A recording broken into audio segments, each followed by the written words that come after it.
Hello friends, आप सभी का मेरे यूट्यूब चैनल एआई मनमोहक आवाज पर स्वागत है। दीदी वह मेरा पहला प्यार था, शायद आखिरी भी, जिसे मैंने खुद से ज्यादा चाहा था। ये कहते हुए नीलू का स्वर बुझ गया। आशा ने उसका हाथ अपने हाथों में लिया और प्यार से उसकी ठोड़ी ऊपर करते हुए कहा, पगली तू इतनी खूबसूरत है, कामयाब है। पहले की बात अलग थी, अब तू समाज में अपना एक मुकाम बना चुकी है। तेरे लिए तो रिश्तों की लाइन लग जाएगी। तू हाँ तो कर, मैं दुनिया का सबसे अच्छा जीवन साथी तेरे आगे लाकर खड़ा कर दूंगी। नहीं दी, अखिल के दिए हुए धोखे के बाद अब हिम्मत नहीं होती किसी और पर भरोसा कर सकूं। सॉरी दीदी, मुझे माफ कर दीजिए। उसकी खूबसूरत आंखों में एक नमी उभर कर आई थी। आशा ने उसके हाथ अपने हाथों में पकड़ते हुए कहा, सब लोग एक जैसे नहीं होते, जीवन बहुत लंबा है नीलू। अकेले काटना आसान नहीं होता। जरूरी नहीं जो बुरा एक बार हुआ वो जिंदगी में दोबारा हो। दीदी अब मेरी हिम्मत खत्म हो गई है। ऐसा कहकर नीलू सुबह उठी। देखना नीलू, एक बार तुम्हें फिर से प्यार होगा। नीलू खामोश होकर आशा की ओर देखती रही। आशा उठकर खड़ी हुई। अच्छा, अब मैं चलती हूँ, तेरे जीजाजी आने वाले होंगे। नीलू उसे दरवाजे तक छोड़ने आई। अंदर लौटकर उसने घर को लॉक किया तो घर में एक अजीब सा सन्नाटा पसरा हुआ था। काम वाली आज आई नहीं थी। उसने अपने लिए 2 रोटी बनाई, रात की सब्जी फ्रिज में रखी थी। उसे गर्म करके प्लेट में डालकर डाइनिंग टेबल पर बैठ गई। एक निवाला तोड़कर गले में डाला तो ऐसा लगा कि गले में अटक गया हो। थोड़ी देर तक इधर उधर देखती रही, फिर धीरे से सीने पर हाथ मलते हुए सोचने लगी, माँ तुम इतनी जल्दी क्यों चली गई? देखो तुम्हारी बेटी कितनी अकेली हो गई है। आंखों से आंसू निकलते रहे। वाकई इंसान कितना अकेला हो जाता है जब उसके रिश्ते दूर निकल जाते हैं। आशा उसकी बड़ी दीदी थी। उससे 5 साल बड़ी होगी वह। हम 2 बहनें थीं। पिता की मृत्यु जब हुई थी तो मैं 7 साल की थी और माँ की मौत 8 साल पहले हुई। माँ ने घर के खर्च को बहुत मुश्किल से चलाया था। आशा दीदी बेहद खूबसूरत और बहुत शालीन स्वभाव की थी, तो उनका रिश्ता एक अच्छे घर में हो गया था। नीलू भी बहुत खूबसूरत थी। अब वो जॉब की तैयारी कर रही थी, तभी उसकी जिंदगी में अखिल आया, जिसकी मीठी बातें उसके दिल में जगह बना गईं। अखिल का हर कदम पर उसका साथ देना, उसकी परवाह करना उसे अलग ही दुनिया में सैर कराने लगा। ऐसा नहीं था कि वो बेवकूफ थी, पर मोहब्बत में बहकर बेवकूफ बनने लगी थी। अखिल का इंटेंशन उसे तब समझ आया जब वो अकेले उसके साथ घूमने गई। अखिल ने जिस तरीके से उसे छुआ था वो समझ गई थी कि उसके इरादे क्या हैं। बहाना बनाकर उसने किसी तरह खुद को बचा लिया था। एक दिन जब उसने फिर उसके करीब आने की कोशिश की थी तो उसने उसे साफ लहजों में कह दिया था कि शादी से पहले मेरी जैसी लड़की से कोई उम्मीद मत करना। वो झुंझला कर उठा था और तेजी से वहां से निकल गया था। फिर एक दिन जो हुआ उसने सपने में भी नहीं सोचा था। उसने उसे किसी को फोन पर कहते हुए सुन लिया था कि बड़ी मुश्किल से चिड़िया को जाल में फंसाया है, इतनी आसानी से जाने नहीं दूंगा। उस जैसी लड़कियों को मैं चुटकियों में खरीद सकता हूँ, पर मुझे उसका घमंड तोड़ना है। गरीब घर की इस लड़की को इतना गुरूर है, पता नहीं किस बात का गुरूर है। अपने को छूने तक नहीं देती और कुछ क्या हक करने देगी। क्या अब उसे बिस्तर पर लाने के लिए गले में शादी का फंदा पहन लूं? इसके लिए दूसरा प्लान बनाना पड़ेगा। वो उसके पीछे कब आकर खड़ी हुई उसे पता ही नहीं चला था। जब वो पीछे मुड़ा तो उसे देखकर दंग रह गया।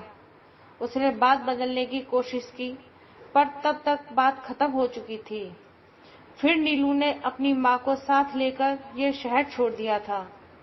मोहब्बत शब्द से उसका विश्वास उठ चुका था। अब जद्दोजहद थी तो कुछ करने की, जिंदगी में कुछ बनने की। पूरी मेहनत लगन से वो एग्जाम की तैयारी में जुट गई। आखिरकार उसकी मेहनत रंग लाई और उसका चयन इंडियन रेवेन्यू सर्विस में हो गया। धीरे धीरे उसने अपनी लाइफ में वो सब हासिल कर लिया जिसकी उसे चाहत थी। कई साल गुजर चुके थे, वापसी हुई थी उसके अपने शहर में, पर अब वो बिल्कुल अकेली थी। पर यहाँ दीदी का घर था।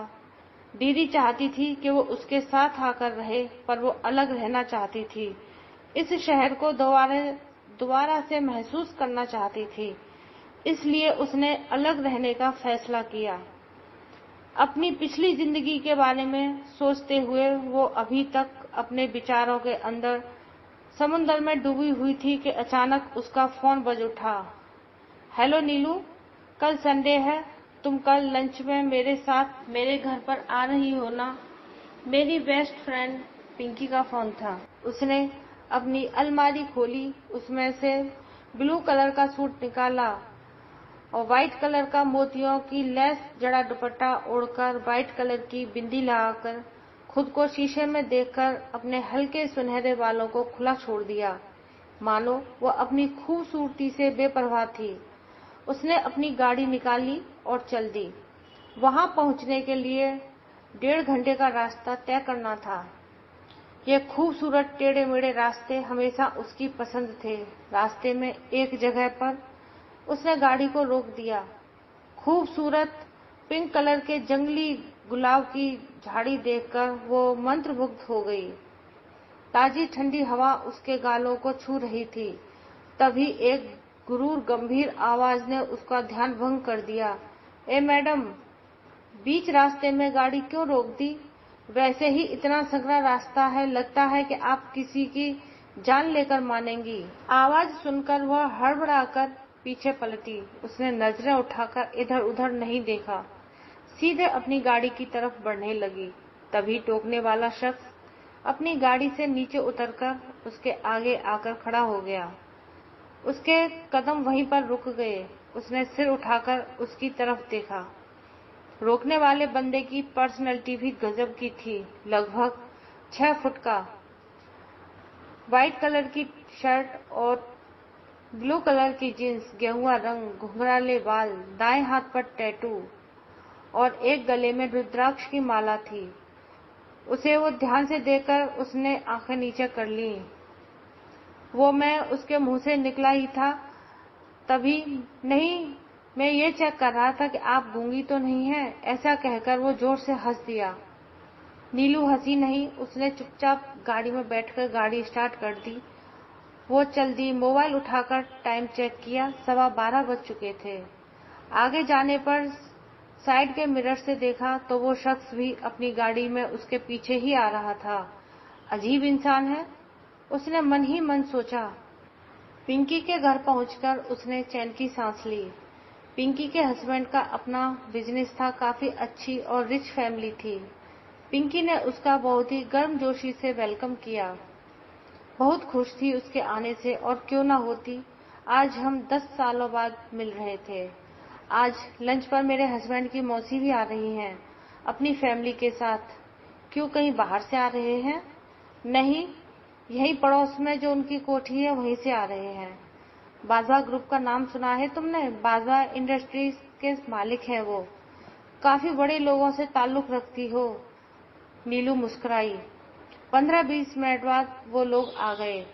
आपस में उनको मिलवाया। मौसा मौसी जी बहुत ही सौम्य स्वभाव के थे। उन्हें देखकर लगा ही नहीं बड़े बिजनेस घराने से हैं। मौसी जी, कमल कहाँ है? अरे बेटा, किसी का फोन आ गया था, आ रहा होगा। तभी आने वाले शख्स ने उसे चौंका दिया। इनसे मिलो, ये हैं कमल बांधवा, हैंडसम स्मार्ट बांधवा ग्रुप का सीईओ। यह कहकर वो जोर से हंसी। पर नीलू तो शौक थी। ये वही था जो उसे सड़क पर मिला था। वो उसे देखकर हंस रहा था। उसे समझ नहीं आ रहा था कि क्या कहे। तभी पिंकी ने ही उसका परिचय दे दिया। अच्छा ही हुआ उसे कुछ बोलना नहीं पड़ा। खाने की टेबल पर भी पिंकी की मौसी सास उसे कहने लगी, अरे बेटा खाओ ना तुमने तो कुछ खाया ही नहीं, ले ही नहीं रही हो तुम कुछ। खाने के बाद जब सब बैठे तो पिंकी ने कहा, अरे कमल कोई अच्छा सा गाना सुनाओ ना, ये जनाब गाने का शौक भी रखते हैं। हाँ, और दूसरे का मजाक उड़ाने का भी। नीलू ने मन ही मन सोचा, ख्वाब हो तुम या कोई हकीकत, कौन हो तुम समझाओ। सच में आवाज बहुत अच्छी थी। वो सुरों में डूबकर कब खिड़की के पास जाकर खड़ी हो गई उसे पता ही नहीं चला। तभी किसी ने पीछे से उसे धीरे से कहा, खूबसूरती का इतना भी घमंड अच्छा नहीं है मैडम कि सामने वाले को नेग्लेक्ट कर दिया जाए। वो मुड़ी तो पीछे कमल खड़ा था। अगर मेरी आवाज की जरा सी तारीफ कर दोगी तो तुम्हारे शब्दों का खजाना खाली नहीं हो जाएगा। नीलू का चेहरा लाल हो उठा। वो तेज कदमों से आकर सबके साथ खड़ी हो गई। पिंकी कहने लगी, तुम्हें कैसा लगा गाना? अच्छा था। सामने से कमल ने अपने दिल पर हाथ रखकर शरारत से शुक्रिया किया। अच्छा मैं चलती हूँ, काफी देर हो गई है। आप कहें भाभी तो मैं छोड़ देता हूँ, काफी देर हो गई है। गाड़ी कल हमारा ड्राइवर ले जाएगा। वैसे भी मुझे कल मॉर्निंग में वहाँ काम है। नहीं मैं चली जाऊंगी, आप लोग परेशान न हो। अरे नीलू, पहुंचते हुए रात हो जाएगी, ये रास्ता बीच में सुनसान हो जाता है। पिंकी ने आगे नीलू की एक नहीं चलने दी। उसने कमल को जबरदस्ती उसके साथ भेज दिया। वो गाड़ी में अगली सीट पर नहीं बैठी बल्कि पीछे बैठ गई। सोचने लगी, अब तो पिंकी के यहाँ बिल्कुल भी नहीं आऊंगी, बल्कि पिंकी को अपने यहाँ बुलाऊंगी। ये चिपकू इंसान वहाँ रहता है, वहाँ जाना ठीक नहीं है। अब